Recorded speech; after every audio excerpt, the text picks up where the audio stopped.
Hi everyone, welcome to the YouTube lecture of Anthropology for UPSC by Simplified IS Academy. Today we are going to cover topic 9.3 from paper 2, and with this we will be completing the entire syllabus for your anthropology optional. So without wasting time, let's get started. This topic in itself is very important and interesting as well because this topic will tell you that why there are regional demands, why sometimes religion become conflict, and why ethnicity become the political force sometimes. And I'm pretty sure that all of you whosoever is preparing for UPSC, or for that matter following the current happenings, you are able to relate with all of these facts, right? So this particular lecture is going to be very, very precise in terms of making you understand all of these topics. Apart from this, this particular section or this particular topic of your syllabus is very, very dynamic. So no matter like when you're watching this lecture, whenever you are writing an answer in the exam, you should definitely try to quote some of the recent happenings, because today we are in 2026. Suppose you are watching this lecture in 2028, 2029, or even after that, whenever. So, at that point of time, whatever example feels relevant, you should quote that, because this topic is dynamic, analytical, and very, very important from your UPSC perspective as well. I hope you understand this very well. Okay. Now, let me first start with a very simple question. So, why do people feel so strongly about their region, their state, their language, or even for their identity? Okay. So, we have seen many examples in the recent past as well when somebody developed a very strong feeling for their region. And when this strong feeling, or when this emotional or the social attachment, this grew, this emotional and social attachment, this grew to an extent that is what we call regionalism. When you are having a very, very strong bond with your region, with your state, language, or your identity. And this regionalism is not always positive or not always negative. Sometimes it's positive and sometimes it's negative as well. When you say the positive side, so the positive side is it promotes brotherhood, the local development, or the protection of the regional interest as well. But sometimes it becomes very, very excessive, okay? And when it becomes excessive, then it challenges the national unity and the integrity. And again, we have many examples where we have seen such a kind of an regionalism is ultimately doing bad rather than good for the larger society, right? So, what are some examples that you can think of? I'm sure those who are reading the newspaper and following the recent happening, you must be knowing about the son of soil politics in Maharashtra. So, that is a very, very good example of negative aspects of the regionalism. Similarly, the Manipur ethnic tension, it also shows that how the regional identity can, turn into conflict when combined with this ethnicity and politics. So these are like some of the examples that you can quote. Now let us understand the different forms of regional movement that can take place. Okay. So the very first is your secessionism. So it is one of the extreme form of regionalism. And in this movement, the group demand complete separation from India. And those are like, usually based on your ethnic, cultural, or the ideological identities. And some of the examples that you can quote is of NSCN of Nagaland, ULFA of Assam, Khalistan movement, and even your Jammu Kashmir fundamentalist movements at a point of time. Now, notice something very, very important here. Such movement usually emerge from the communities who feel politically alienated or culturally threatened for a very, very long time. And sometimes these are based upon a particular group's interest or outside power as well. But for these kind of a movement to take place, it takes not just one but multiple decades, and eventually it forms these secessionism movement, which is one of the extreme form of your regional movement. Okay, and there are multiple examples that you can see in and around your current affairs as well. Even the Khalistan movement, there was a question related to these movement in one of the PYQs, which shows that even a particular movement, understanding the logic, the theory behind it is very, very important for you from the exam perspective. Like the Canada tension around the Khalistan and the related issue is always there in the news, and you should keep on following that. And all of these things show that the regional movement or the regionalism can even continue beyond the national borders. Okay. The second form of regionalism is your separatism. So, what is this separatism? Now, this is different from your secessionism because here the people do not want a separate country, but they want a separate state within India. So, that is a big, big difference from the secessionism movement. And some of these examples that you can include in your answer is of formation of Jharkhand, Chhattisgarh, Uttarakhand, and Telangana. And a very important thing about this particular movement is that it is just not driven by the identity, unlike the secessionism, because here the feeling of economic neglect plays a very important role. Economic neglect or even the uneven development, they play a very, very important role. For example, in the case of Telangana movement, we have seen the repeated issue of water, unemployment, and resource distribution. Same goes with your Jharkhand as well. So these shows that the separatism movement is not just driven by your identity. Now, your third one is demand for full statehood. So, some union territories, demand complete statehood for greater political autonomy, and some of these examples include your Himachal Pradesh, Sikkim, and Delhi, for that matter, is even continue to witness such debate over the statehood. And this reflects a very important feature of our Indian federalism as well, that the continuous negotiation of power between the center and the region. So, mostly the political autonomy plays a very important role in such a kind of regional movement, which are, more moderate or negotiated form of these regional assertions. So, one of them is the demand for autonomy. So, what is this demand for autonomy? Basically, in this type of movement, the group do not seek separation. Instead, they demand greater control. Greater control over what? Greater control over administration, resource, and the cultural affairs.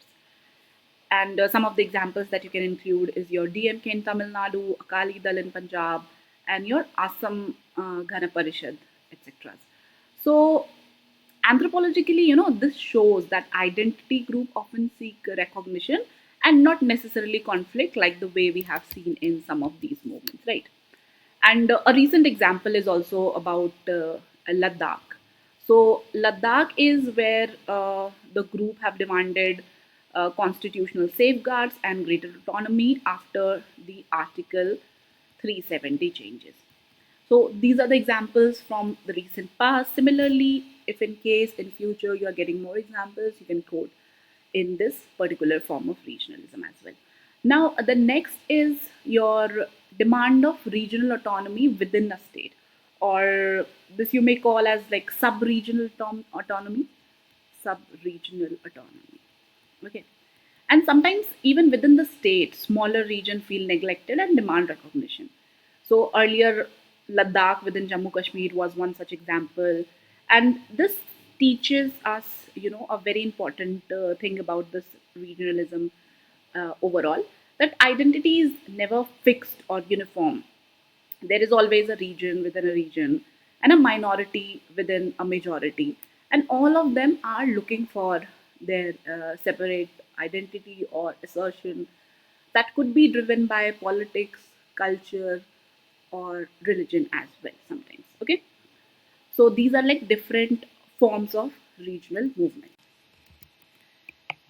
Now let's go beyond definitions and actually understand, regionalism the way anthropology want us to see it.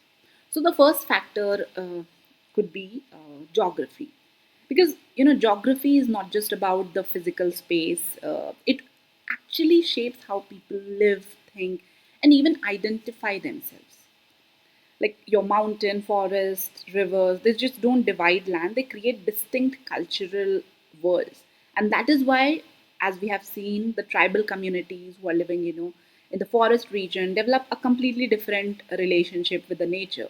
We have seen that in the concept given by LP Vidyarthi, the nature man spirit complex, and even the cultural ecology by Julian Stewart, right? And their identity becomes more of an ecological and not just social.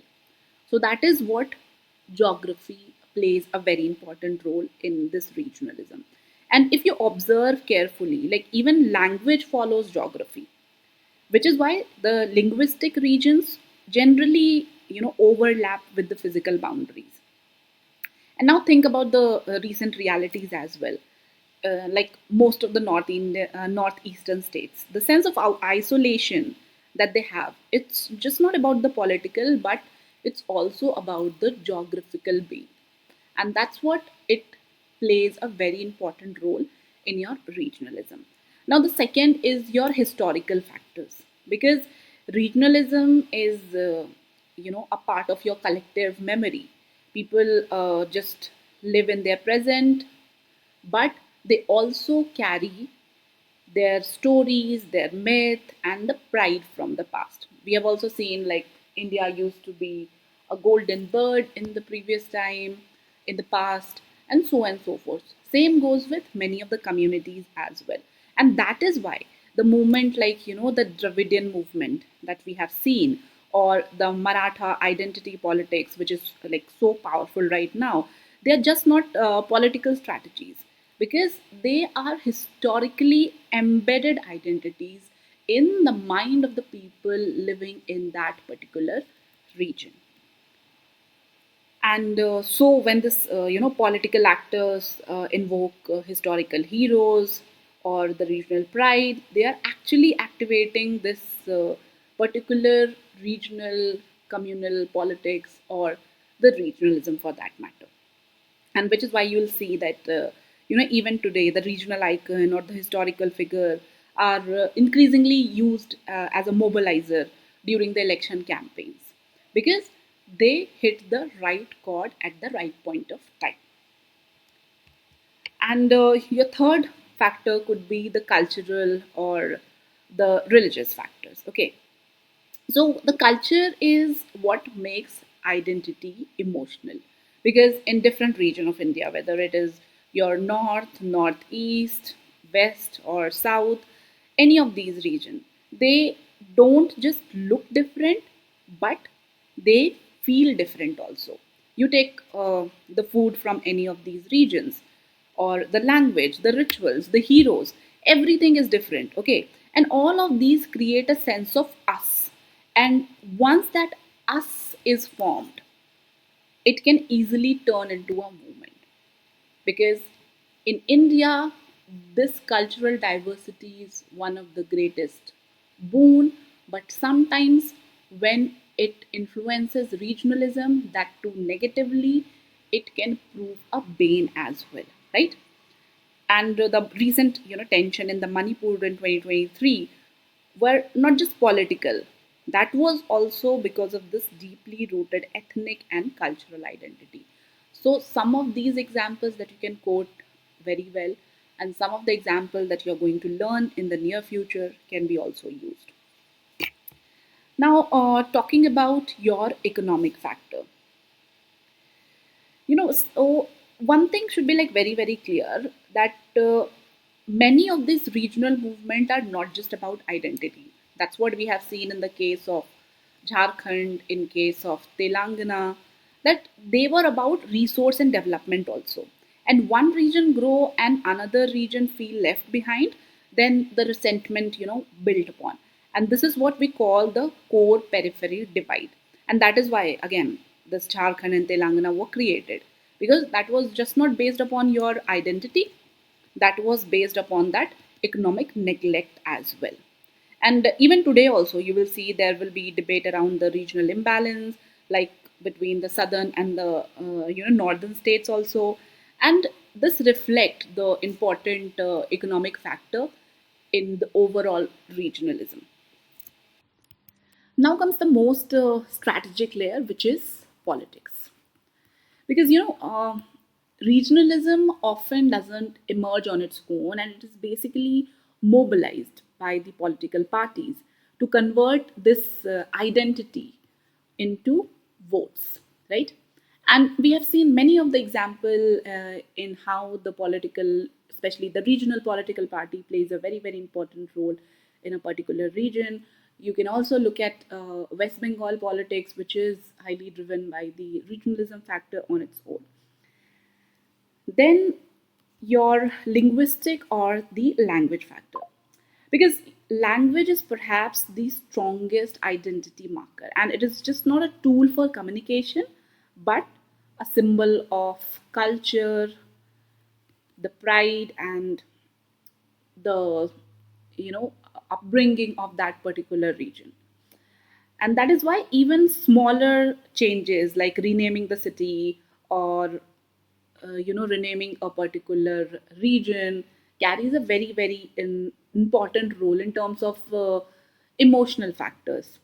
And debates like Hindi versus regional language are just not linguistic debates, they are about the power and the cultural dominance of that particular region.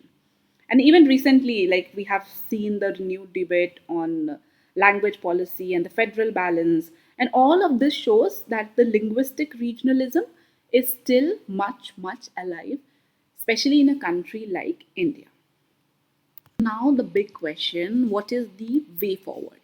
So basically MN Srinivasan has given a very balanced and a practical approach to deal with regionalism. And he says that don't treat it as mere a law and order problem. We need to understand the multidimensional social issues behind all of these problems, and also at the same point of time respect people's aspiration but also maintain the national unity. And that is how you will be able to deal with this particular issue of regionalism. Start with something that you have probably noticed as well. So, you might have seen two people living in the same city, working in the same office, but still feels completely different from each other. So, is it because of the religion? Basically, no. It's not just because of religion, but it's because when this religion become a boundary. Are you getting my point? So basically, this boundary, because of the religion, create a feeling of us versus them. And this is where you will observe all of this, which we call as communalism. And there are some scholarly definitions also that you need to quote while writing the answer. But in simple terms, this is the debate of us versus them based upon the religion boundaries. So communism, the basically the various types or how this communalism becomes extreme. So this is a step by step process. So firstly, the people start identifying strongly with the religion. So that is like you can take as a first step. Then this religion becomes more important than the nation. So basically religion is prioritized over national identity. And finally it turns into aggressive or extremist policies where fear and anger take over. So basically, remember that conflict is not the starting point, but the final stage of your communalism.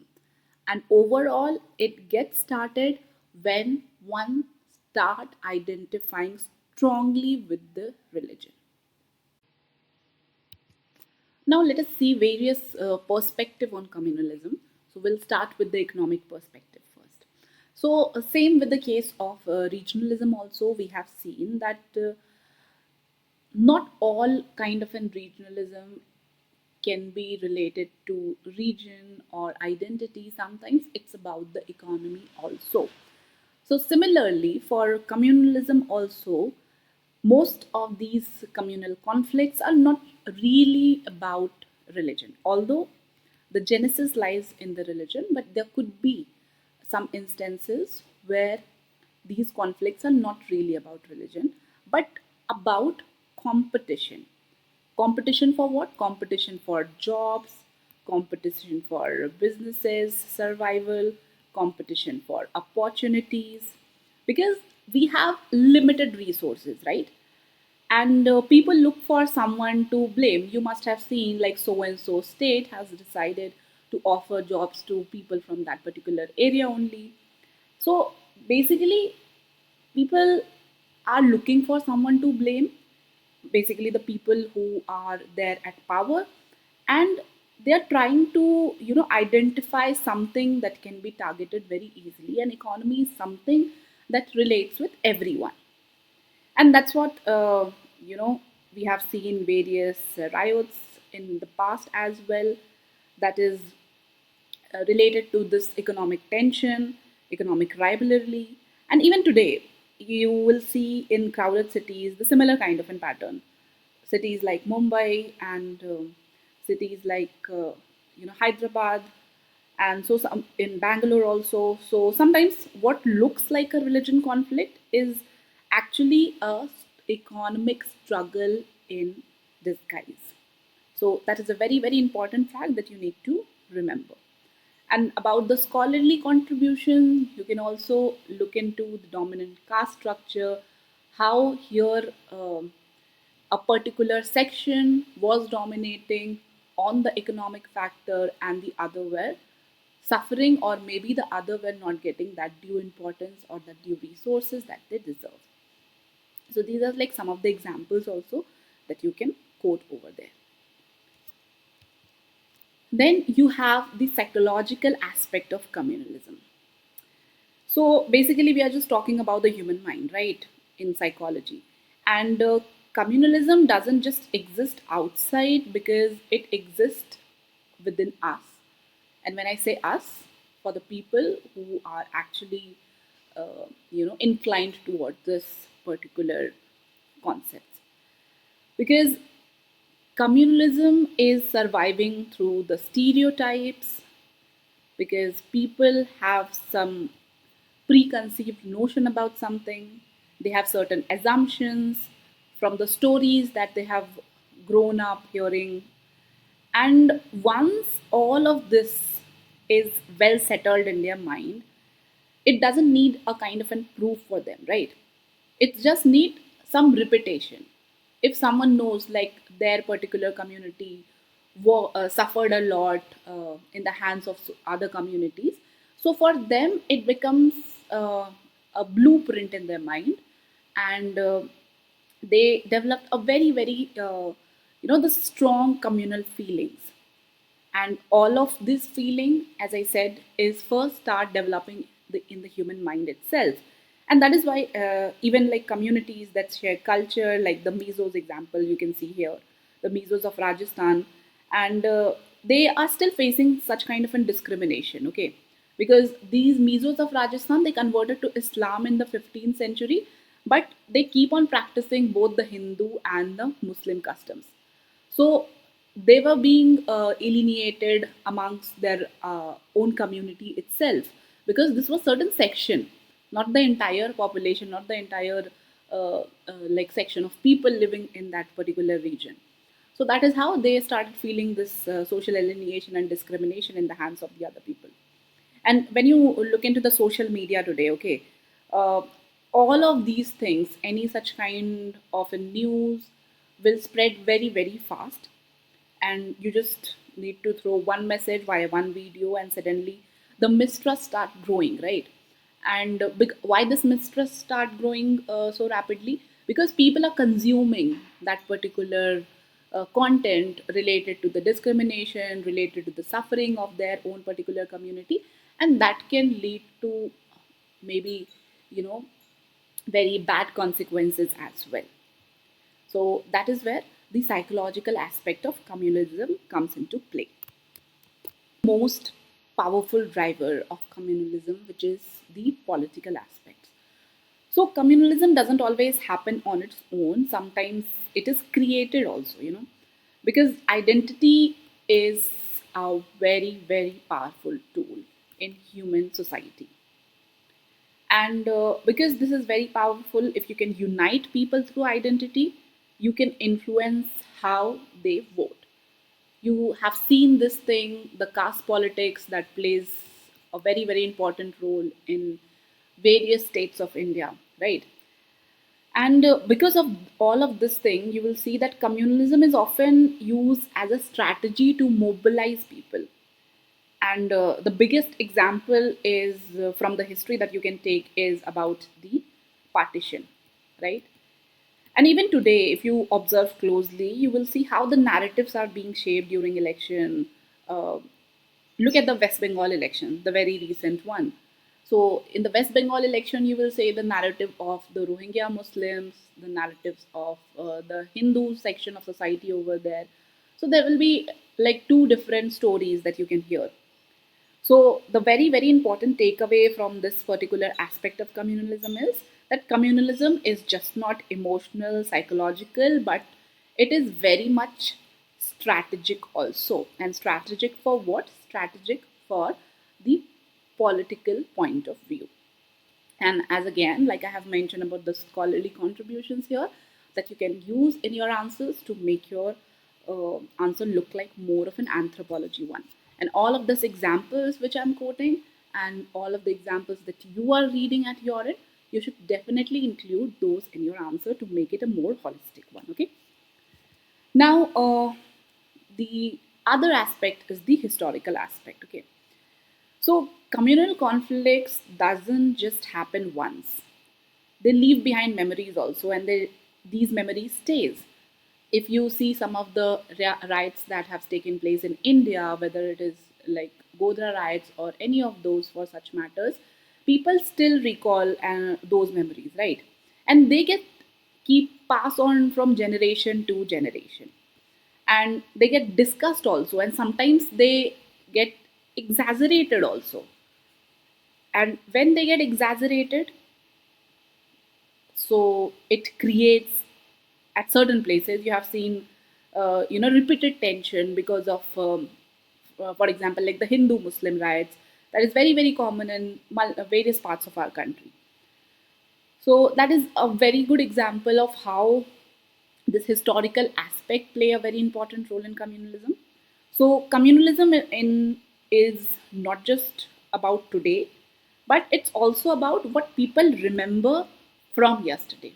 Okay, so whatever happened yesterday, and if people are passing it on from generation to generation, and there's certain exaggeration and certain emission of facts and figures also, so it also plays a very, very important role in fueling the communalism feeling. Now, think about this. Sometimes conflict is not even about religion directly, right? It starts from culture related to your food, your marriage, your lifestyle for that matter. Okay, there will be small, small differences in all of this, but there will be sharper reactions. So the Ahmedabad case, so how a personal relationship can turn into a large scale conflict. So the real issue is not the differences. The issue is how society react to that difference. And like this Ahmedabad case, you will find multiple other cases also happening in and around yourself, right? The role of media in communalism. So today, media is not just reporting reality, it is also shaping the reality, right? A piece of fake news, a viral video, will lead to sudden emotional surge. And before the facts are verified, the opinions are already formed. And that is why communal tension today spread faster than even before. And not just through people, but through phones also. So you can say that media play a very, very important role in shaping the narrative and spreading the feeling, the hatred among people in the name of religion or leading to the communalism. As we have already discussed about regionalism and communalism, the next topic for this is your ethnic movement. So let me ask you something.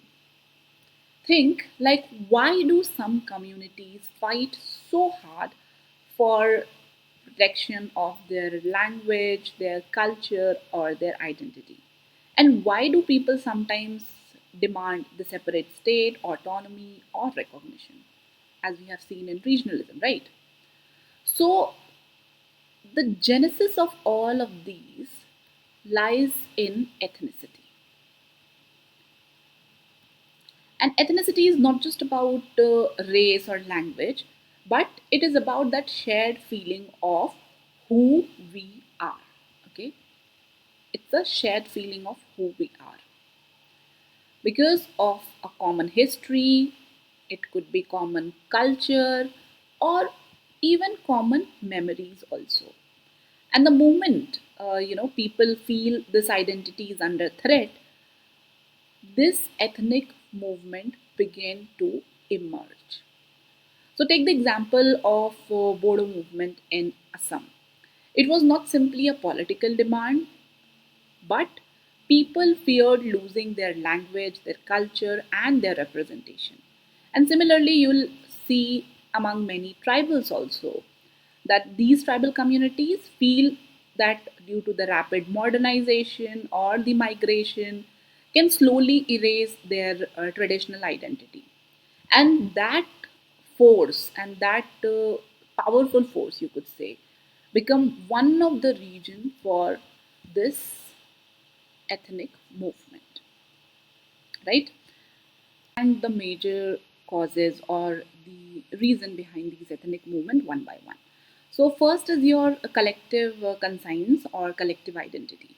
So this is when people strongly identify with a group. Even a small threat feels very personal to them. For example, you can say uh, from Manipur, right?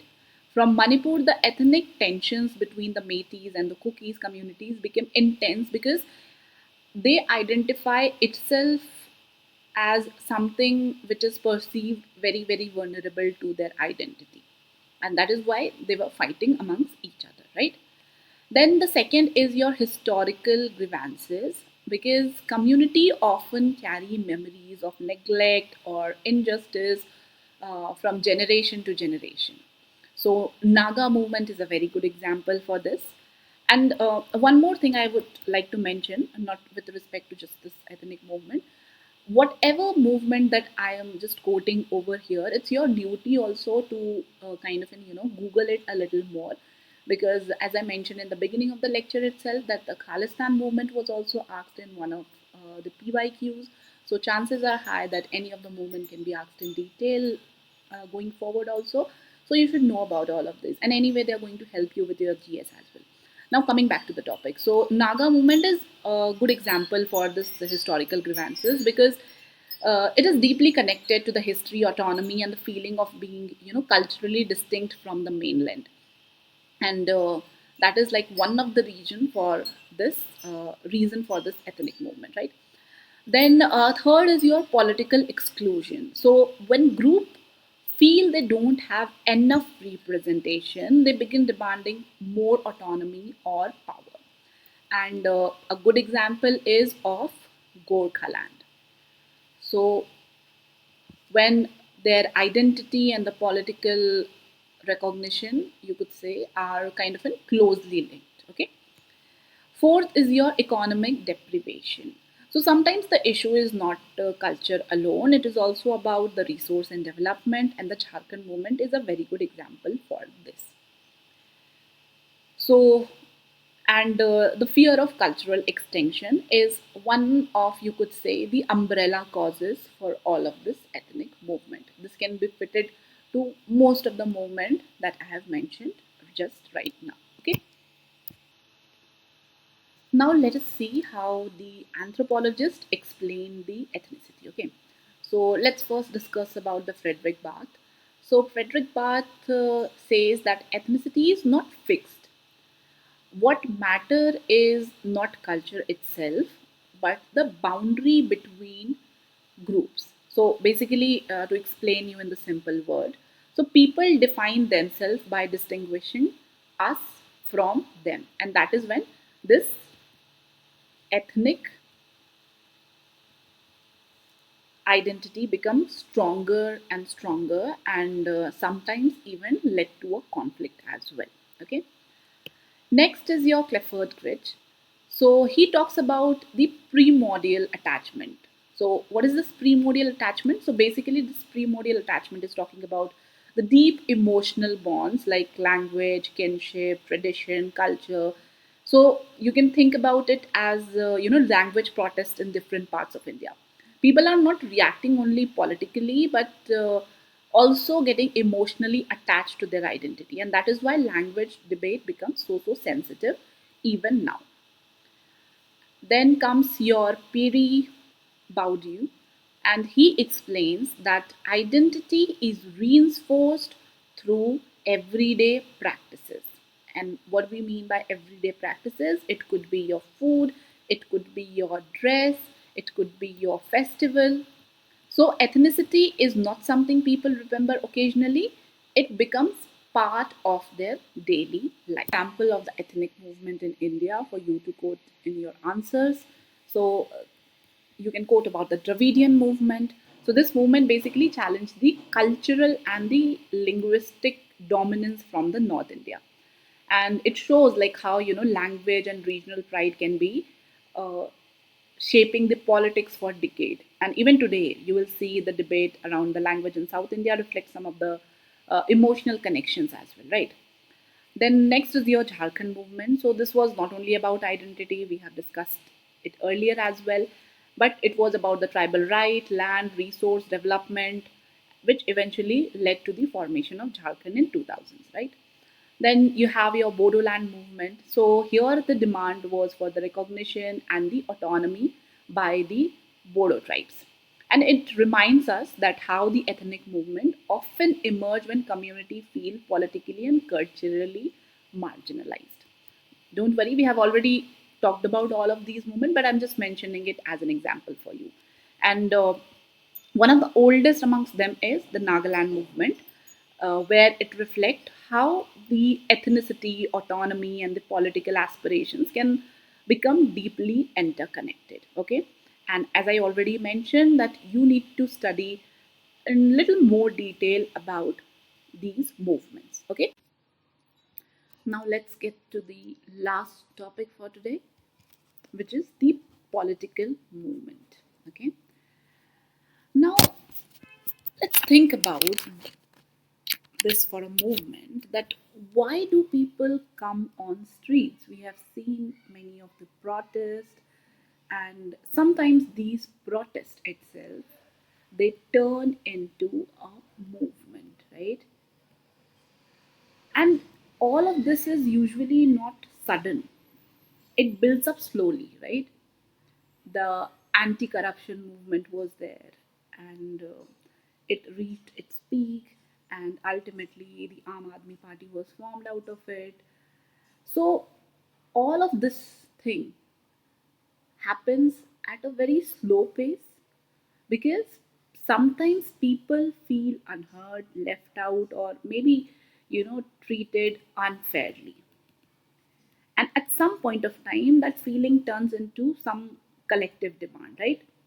And that's what we call the political movement, which is a way for the people to say that something needs to change, right? It's an expression where something needs to change. So, in very, very simple terms, this is how you can understand the political movement. And interestingly, like many political movement don't even start as political. They begin as a social or maybe as an identity based issues, right? Now, let us understand the major causes of these political movement. So, the first and the foremost is your demand for autonomy, right? People want control over their own decisions. If a group feel that the decisions are being imposed on them, they start demanding. And that's when we see movement like Gorkhaland movement, right? Where not separation, but a demand needs to be heard. Then we have the economic disparities. So this one is very, very real. And if one region develop faster and another feel ignored, then the frustration start building. And Telangana is a classic example. Jharkhand is a classic example for all of this. And honestly, even today, debate around regional imbalance shows that the issue is still very, very much relevant. Then we have the colonial legacies, where some problem didn't even started today. They were inherited. Boundaries were drawn during the colonial times, where the local identities were ignored, and that led to the tension formation. Right now, the fourth is of course your political interest. Because let's be practical, sometimes movement are also shaped by leader who amplify certain issues, because identity is powerful. And again, if you just go and read about the West Bengal protest when the Tata Nano was coming in, so you will see how that led to the rise of TMC, right? And if you connect with people's identity, you can mobilize them quickly, and that's what happened with TMC during that era. So, politics does not just respond to movement, sometimes it also shapes them. And for a country like India, where caste based politics is very, very relevant, it becomes more and more important for you to understand the vested political interest in these political movements. Now, let's make sense of all of these through the lens of the thinkers, right? So, first is like Antonio G, and he, in his book Prison Notebook, says that power does not always look like power. So, what does it mean? It means that it often works very quietly through ideas, belief, and what people accept as normal. So, movement happen when people start questioning what they earlier accepted. Then we have James Scott. So he brings a very relatable idea, which is not all resistance is loud. Sometimes people resist silently, okay, through small action, everyday behavior, and over time, these small resistance can turn into a big movement. Then we have Benedict Anderson. So he explains something very interesting where people feel connected to others they have never ever met. Do you know the reason? Like why sometimes you feel so much connected with someone? Because they share an identity, a language, maybe a history, or a sense of belongingness with you, right? And that shared feeling can bring people together and can lead to a certain movement. Okay, if you start connecting it with the real life examples, then you have the Chipko movement, where villagers hugging tree to protect the forest. Simple action but powerful message about the control over resource, right? Then we have the Khalistan movement. It shows like how identity and politics can combine into a demand for separate state. Then we have the Dalit movement. These are about something very, very basic, which is your respect, equality, and dignity, right? Where it is turning the social struggle into the political voices. Then we have the Naxalite movement, where it is rooted in inequality. People feel the system itself is unfair, and which is what it led to such a kind of a movement. And if you look around, the farmer protesting, the regional demand, the identity based mobilization, these are all like part of the same process itself. Now let's move to the last slide, and probably this is one of the most important one because in real life, your ethnicity and the politics are almost never separated. So, which is why this becomes very very important for you to understand, right? So we'll try to understand it via some real life examples. Let's suppose just take the Dravidian movement in Tamil Nadu. So initially, it was mainly about protecting the Tamil identities, their language, culture, against what was seen as North Indian and Hindi dominations. But gradually, it becomes political because parties like DMK emerged from this movement and eventually came to power in Tamil Nadu, and that is how we have seen it happening. So, what started as a cultural and the linguistic assertion transformed into a political control and governance. So, which is where we see the thin line between the ethnic and the political movement. Similarly, if you see the example of Jharkhand movement, there also the tribal communities felt despite living in a resource-rich region, they remained poor and politically ignored.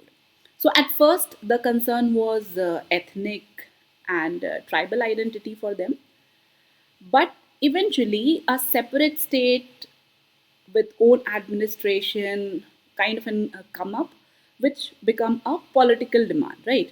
And eventually, Jharkhand was created in 2000. So here again, ethnicity directly shaped the political restructuring. Similarly, if you see in Bodoland movement also, there the Bodo community feared losing its identity, land, and cultural space. So over time, this ethnic concern became political demand for autonomy and statehood. And this led to the political negotiation, autonomous council, and long-term agreement with the government. So whatever the provisions that you see in the constitution is because of the long-term demands, right? Again, this identity moved into the political sphere, and which is where again it re-emphasizes that how the ethnic and political movement are correlated. And if you just look at few of the global examples, like for Sri Lanka, there the Tamil minorities felt discriminated against, after policies like the Sinhalas Only Act, which privileged the Sinhala language. Tamil demanded equal rights and recognition initially, but eventually, when these grievances continued for decades, they were suppressed, their language was suppressed, the movement became a political one and later a militant one when LTTE came into being. And here also you could see that how a linguistic and ethnic issue slowly transformed into a separatist political conflict, because this was not purely a political conflict but somewhat a separatist one, right? Same if you see the Rwandan example also. So here the Hutu and the Tutsi communities already had ethnic distinctions amongst them, but because of the colonial rulers, the division deepened further, and that gave them the political preferences to one group over the other group. And after independence, also, the political leader continued using ethnicity for the mobilization, and eventually the ethnic identity became politicized so intensely that it resulted in 1994 Rwandan genocide. Okay, so if you want to know more about it, you should definitely do a little bit of research on this. That will show you that how the ethnic identity led to the political outrage and the political movement over there. So overall, all of this shows that ethnic identity itself may exist peacefully, but when the political manipulation happens, it may make it violent. So ultimately, it's not about which is good, which is bad. There could be various or multiple reasons for one movement to turn into violent, and that may not be for the greater good as well. And with this, we have completed the topic 9.3 also. And Overall, the syllabus for paper 1 and paper 2 is completed. And if you are someone who's preparing for UPSC and wanted to complete your anthropology syllabus completely free of cost, then we have all the videos available on this channel. Please go and check out the playlist. All the best to each one of you. Thank you so much.